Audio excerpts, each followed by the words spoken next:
Chauffage des bâtiments, industrie, transport. Nous consommons aujourd'hui énormément d'énergie.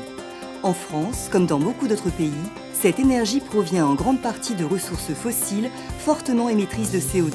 Cela a un impact très important sur notre environnement. Réchauffement climatique, pollution de l'air, épuisement des ressources. Il nous faut donc réduire notre consommation d'énergie fossile et nos émissions de CO2. Pour cela, de nombreuses solutions sont disponibles. Dans un contexte de ressources de financement limitées, il est crucial de bien choisir les actions à mettre en œuvre en priorité. Cibler. C'est la clé du succès de l'efficacité énergétique. Une toiture mal isolée peut représenter jusqu'à 30% des déperditions thermiques d'une maison.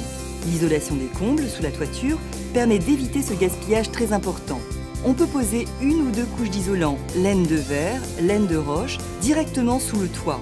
Isoler le plancher des combles ou insuffler un matériau isolant si les combles sont perdus.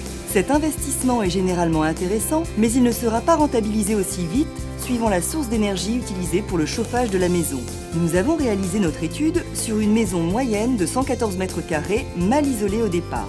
Dans le premier cas, la maison est chauffée au gaz. Cette énergie est relativement performante et économique. Sa facture de chauffage initiale s'élève à 1 870 € par an. Avec un coût d'isolation des combles de 4 000 €, on économisera 306 € de gaz par an et 1,3 tonnes de rejet de CO2. L'investissement sera rentabilisé au bout de 13 ans. Dans le deuxième cas, la maison est chauffée au fioul et la facture s'élève à 2 940 € par an.